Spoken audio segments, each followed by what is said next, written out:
Welcome to The Score. This is Chelsea Schaefer, and today we're talking about a horse story that is so cool it almost sounds made up. So when the Wrangler National Finals Rodeo starts December 4th, Lane Mitchell is going to be there at his very first finals with Kyle Dennison. Under him in the box is going to be a 10-year-old gray stallion named Oz on a Hot Streak, and this horse is the real deal. Oz is 14-3 hands, and he's built to be really dang fast. He's by A Streak of Fling and out of Oz One Hot Mama, a One Hot Jose daughter. Lane started riding him in May 2024, and he will tell you that Oz is super fast, good-minded, and is about as drama-free as a stallion can be. Here's what makes him a little bit different. Oz isn't just heading to the Thomas and Mack. He is bridging two worlds. He won the 2019 AQHA Junior Heading World Championship, and this will be the first AQHA Roping World Champion to also qualify for the NFR. Something we had the AQHA double check. There has not been a world champ that has gone on to the finals yet in the team roping, so we are excited to see these guys. Okay, stick around, get the full story from Nate Osentoski and Lane Mitchell. Today's episode is brought to you by Fastback Ropes. You are going to be able to get Fastback Ropes all over Las Vegas. We will see you at the Fastback booth in NRS during the Ariat World Series of Team Roping, and they are the presenting sponsors of today's episode of The Score. We have Nate Osentoski and Lane Mitchell on The Score today to talk about the horse named after them, Oz on a Hot Streak. How did that name come about? Tell me where you guys named him from. Well, actually, it's kind of a funny story. I come from a baseball family, and kind of when you're in a hitting, multiple game hitting, it's kind of like you're on a hot streak. And I guess you kind of look at the stallions, the sire and the dam. I just kind of came up with, and then Oz is our family nickname. Mm-hmm. And so all of my horses kind of have some sort of Oz in there, when I get to name them. But so we came up with Oz on a Hot Streak, just kind of from the pedigree stuff.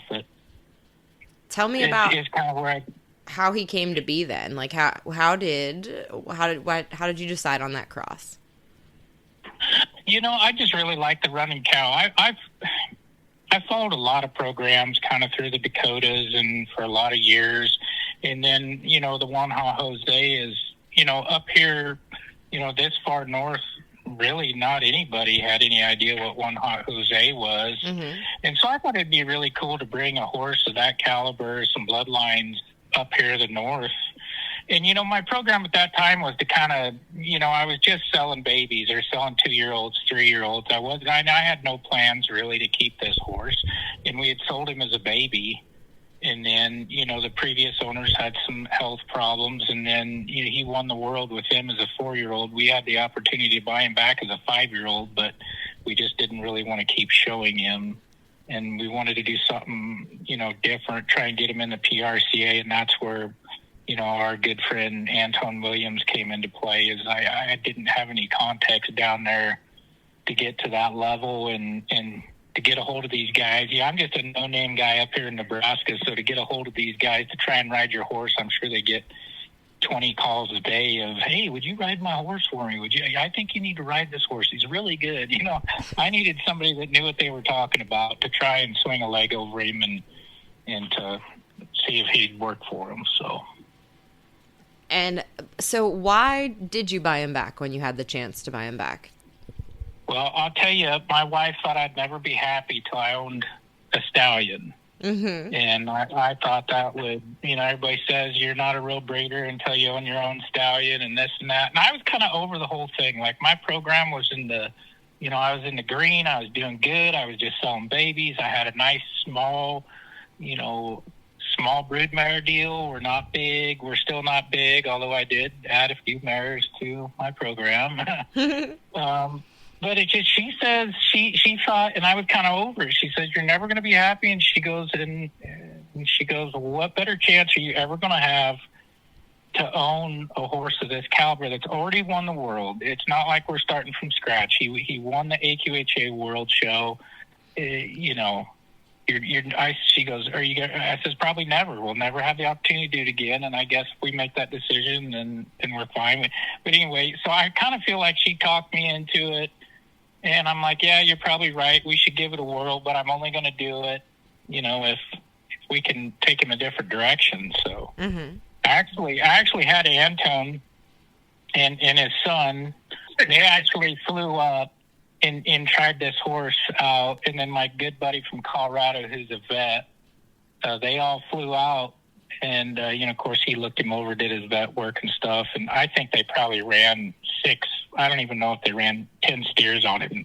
And Anton's words were, dude, if you don't want to buy him, you don't want to fork out, I'll partner with you on him. And I think this horse really has some talent. And he hadn't been roped on, really, to my knowledge, at anything for a year, because that's right when COVID hit. Yeah. And so after we won the world, he basically went back to those previous owners' place, and he stood there. I think his first full crop, he had 5 foals. And out of his first full crop, out of those 5, 2 of them qualified for his oldest are 4, and 2 of them qualified for the World Show this year. One of them got an abscess in her foot before she whipped, and then I think one of them placed in the top 10 as a 4-year-old in the head this year.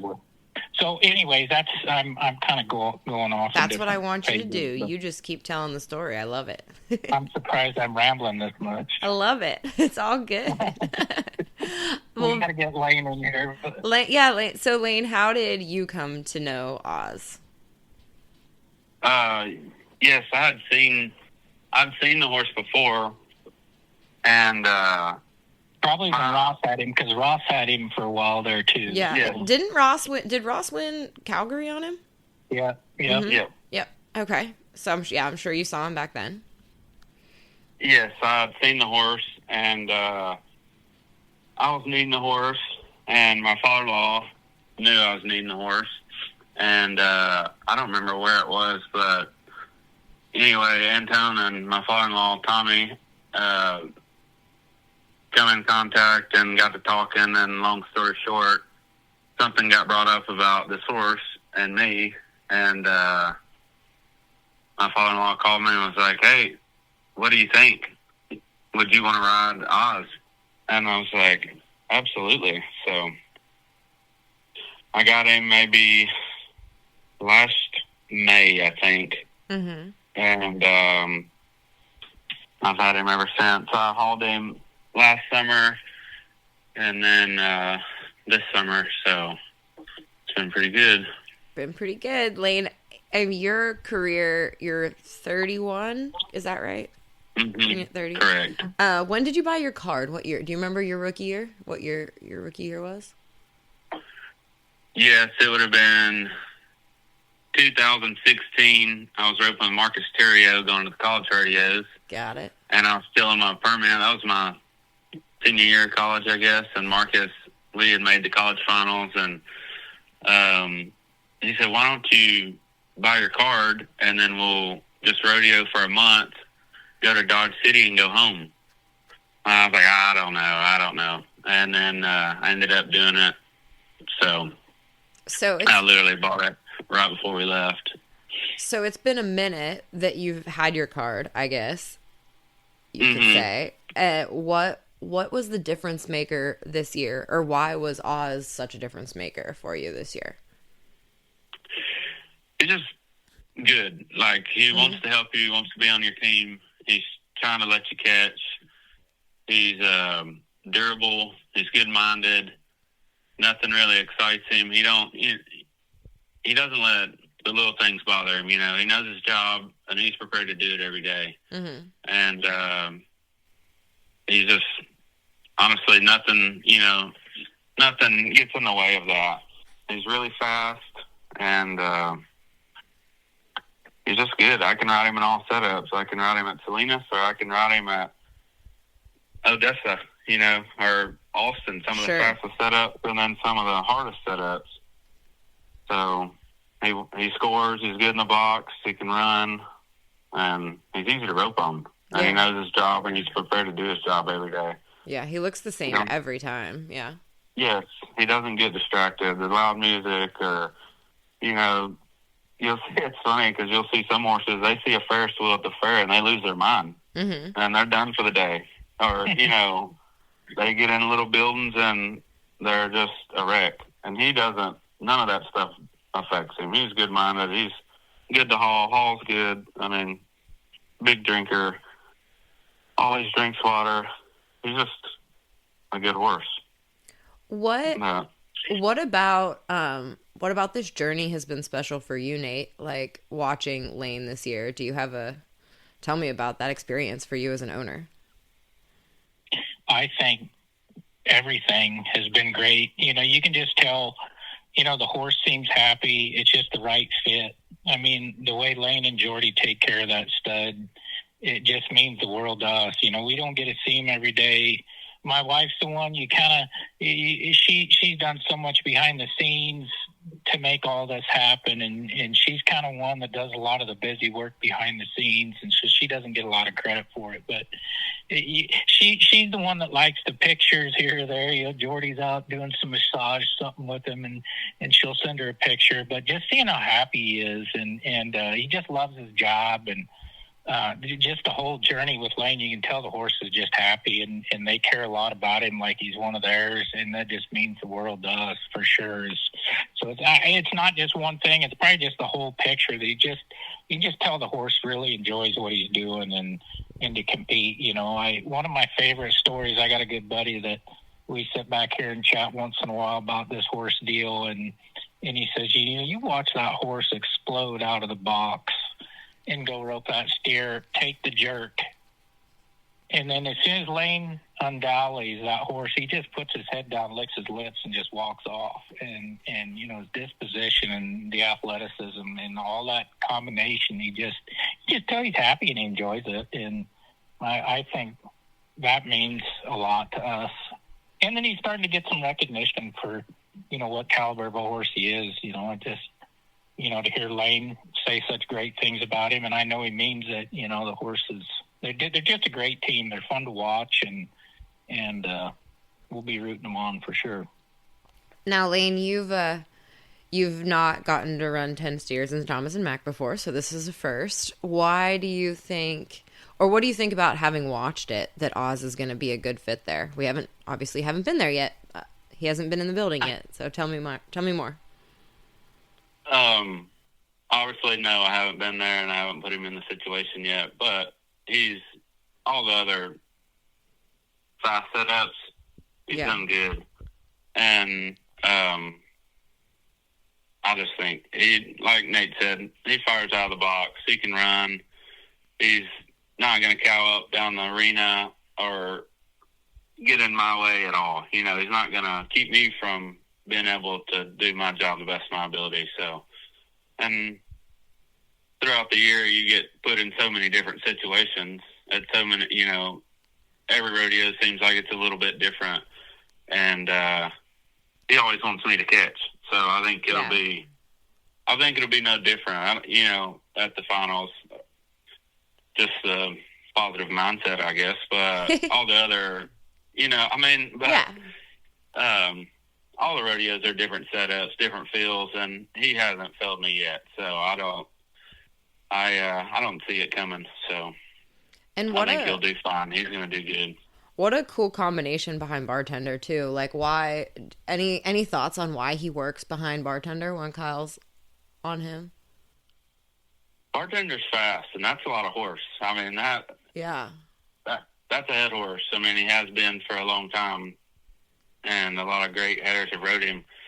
And when you get behind a head horse like that, it's a different feel. And the last thing you want is a header to be waiting on you or trying to help you in any certain way. And Oz can keep up with him. And those big-time head horses, they're fast, they're violent, they're aggressive. I mean, the whole deal. And if your heel horse can't keep up, it shows. You don't win, and your header initially gets a new partner.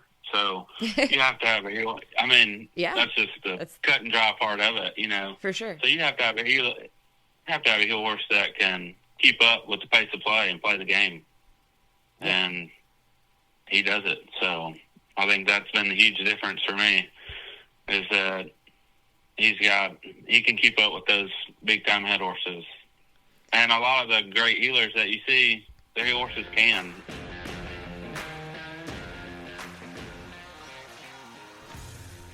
Today's episode is brought to you by Fastback Ropes. Now, if you are listening to this episode, you are getting ready to go to Las Vegas for the Ariat World Series of Team Roping finale. You will find the freshest batch of Fastback Ropes that you could ever imagine at NRS on the concourse of the South Point Arena.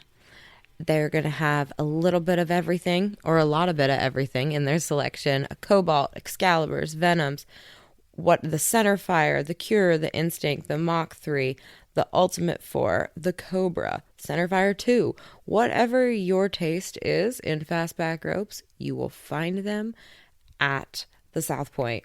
For close to 30 years, Fastback Ropes has been developing best-selling ropes by listening to their customers. Fastback offers a variety of ropes with size, weight, and style to fit every team roper. You can find out more at fastbackropes.com.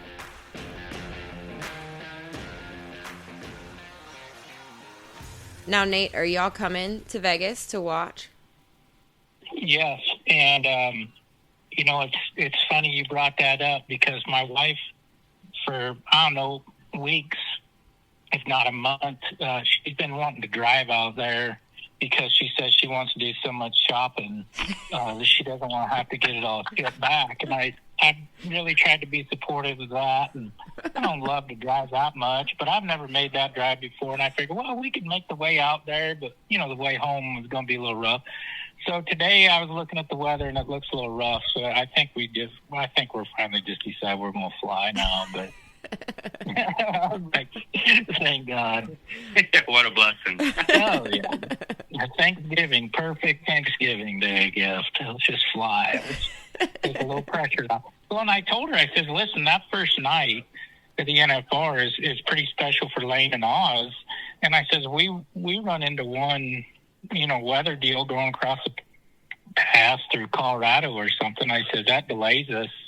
There's no way we'll get there for that first performance. So if that's important to you, I'd just get the tickets. And that must have got to her. I was going to say, that's a pretty manipulative way to go about it, but well, tug on her heartstrings. I just stated the facts.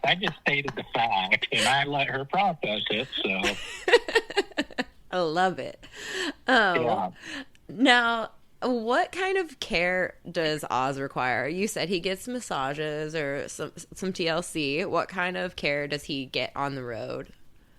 We feed him the Seminole Dynasport feed, and just do all the stuff. Make sure he's got plenty of water, soft rods, back on tracks. Try to get him acuscoped. Ashley here in Stephenville, she comes and acuscopes him quite a bit, and just everything we can, Yeah. That AQHA, I don't know anything about it, but she also works on Clint Summers' horses, so she must be, and they seem to be decent, so she must. Yeah, for sure. She must know a thing or two. Absolutely. That's good. And so for Vegas, you guys are staying at the stalls? Are you staying? Is that the new rule that everybody has to stay at the Thomas and Mack? On grounds. On the grounds, yeah. As far as I know, that's the new policy, I guess, is that everyone has to stay on grounds, and then I don't know how much they don't really want you getting them out of stalls. Yeah. Unless it's time for the rodeo, so. What's Oz going to think about? Yeah, it'll be a little different. What's he going to think about that? I mean, you can't predict the future, but you've stalled him before, surely, at different places. Oh, yeah. For sure. He'll be fine. Gotcha. He'll be fine. And you don't have to worry about a Grand Entry horse this year, correct? So No. Got it. No. What now, Nate? What mares? I know he is frozen only at Solo right now, so he's at Solo Select. Yeah. Well, not at Solo Select, but they manage his semen. What mares are you crossing him with personally? So I've got a little bit of everything that we cross him on. We've got a Trace daughter that he crosses really good on. We got a Patty's Ash Whiskey daughter he crosses good on. We have a daughter, a Dual Ray. So I've got a wide variety of mares, and we're just kind of seeing how they're turning out. But we've got some proven mares off the track, some Cowbred mares. Picked up some driftwood type mares, good soggy driftwood mares. I tend to gravitate towards some old school stuff as well. That sounds like a very Nebraska thing to say. It makes sense. I like it. I've already been hyping Lane up. I got this Frosty's Tops Heck yeah. mare that is in full to Oz. It's her first one, but she's just a good soggy type mare. I don't know. I go after the conformation, and then if I like the looks of them, then look at their pedigree. I might do things backwards, but I gotta like the way that they kind of look and the hip and the way they tie in, and I guess for me, move and then I feel like Oz. He can just. Me personally, I think he can cross good on about anything. I mean, some of the barrel racers, they want absolutely all run and this and that, and I think Oz is plenty fast. We're trying to get some out there to some barrel racers, and I think the breakaway ropers will come on here before too long. And I think you have a decent breakaway roper connection now with Jordy. We're still trying to figure that out, too. We actually, before Lane kind of decided this was going to be his real deal, we're kind of like, do you think you could go out, could Jordy go just break away a couple on him you could do a video just to show everybody that he can do it? Yeah. So, but anyway, I think Lane decided, I kind of got him just the way where I want him. I don't really think we want to change that. So we just say it out of the way. I don't know what the story was, but that's fine. We got some babies out there we got big plans for, so. Heck yeah. Lane, have you ridden any of the babies yet? No, not yet. Not yet. I've actually got one back here at the house. It's out of my daughter's mare. She's a double-bred Pepto Boone small thing. She's big. She kind of barrel races on her, and she won't carry anymore. She's got endometriosis. But we did an ICSI here a couple years ago, and this pole is coming on too, and I've talked to Lane about him. But I just haven't kept any. In the ones that we have out there, people aren't wanting to sell, so I haven't been able to get my hands on any older ones to kind of try and get shuffled around to some people. But sure, we're going to start keeping some. And then the hardest thing is I had a pin full of fillies last year, but I can't get my team roping buddies to ride fillies yet. So that's the other struggle. Oh, see, they're behind the times. I can't seem to get team ropers to buy anything but fillies these days. So really, yeah. Tell your buddies. I don't know if Lane is one of your buddies, but apparently he's slacking in that department, if that's the case. Well, we've talked to him a little bit about it, and I'll let him speak for himself. But he's maybe starting to change his mind a tick, but having a stud and fillies around might not be the best deal either. I don't know their setup down there. But Antone still, I can't get him on board. I have to get somebody else to figure out what the deal is with him, but he's old school. I gotcha. Now, what incentives is he in? So he's in the Riata Buckle. Mm-hmm. Let's see, what else is he in? He's in the Gold Buckle, I think. Mm-hmm. And then we just put him in 2 barrel fraternities, the Future Fortunes, and we put him in the Cornhusker Breeders, which is a little more local thing for some of our local people who are breeding to him. So. And then we were talking about adding a couple more, and we're just like, well, let's just see I think you can get a little bit of an overkill, too. So it's hard to keep everybody happy, but we got a little bit of everything for everybody. So if they want to do some fraternities, they can. And we'll just see how it goes. We can add more later if we decide to. So. And Oz he's now a state hero, essentially. He has a special day in Nebraska? Oh, boy. Yeah, so he got a proclamation or something. Missy decided she's going to load the girls up over to the state capitol December 4th. Either the state of Nebraska will recognize Oz on a hot streak day, I guess. So that's pretty cool that they're going to do that. The governor is going to That's awesome. hand him a plaque or award or something. So that's amazing. Yeah. It's pretty cool. That is pretty cool. Our football team isn't very good. We got a great volleyball team, so I guess we got to have some good horses in the mix somewhere. So I think you have a decent one. This is... No, I was just going to say, and there's some great horses in our neighborhood. I mean, everybody knows Ain't Seen Nothing Yet. I mean, that's an hour away from me, you know, in the barrel horse world. And there's several others throughout the state. But they get kind of sometimes overshadowed. Ain't Seen Nothing Yet isn't overshadowed. But some of the other good horses that just don't probably get recognized, probably should. But Now, what you said, round 1 is going to be pretty special for you guys. Lane, it's going to be special for you. What's going to be, do you have an idea of like what's going to be the moment that makes it real for you? Like, is there one thing that you're looking forward to? Just being a part of it. It hasn't fully set in yet, I guess, but just get in there and do my job. Yeah. Catch 2 feet. For sure. It'll probably set in about the time I walk in that tunnel. I'm sure, looking around, seeing everybody nervous. I'm like, man, probably ought to get nervous too, I guess. It's game time. that's awesome. Nate, are you nervous at all? I'm not. I think my wife is terribly nervous. She will never admit it, but she's very emotional. She cries every time she talks to everybody. For some reason, I'm just pretty relaxed. I'm so used to watching this on TV. I'm kind of with Lane. I don't think it's really sunk in either, but it's just cool to be a part of it. I kind of like to be the guy behind the scenes. I don't need my name brought up. I don't need to do podcast stuff. I'm just happy to be part of, this whole experience. It's dang sure a God thing in my mind, but I don't think it's sunk in. I'm happy for Lane in Oz and Kyle. It's just, they're great guys. They really are.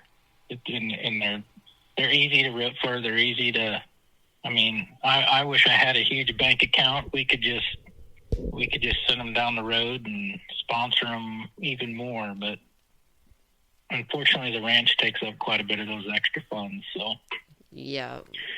Understood.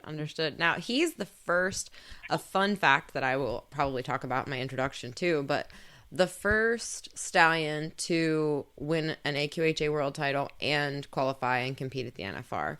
So that's pretty dang remarkable accomplishment. Maybe you said it, but I got to watch my tongue. He's the first rope horse stallion. Rope horse stallion, yes. So they're I think Slick by design. We researched that a lot. Yeah, we're real careful because you're always careful when you want to throw first, something.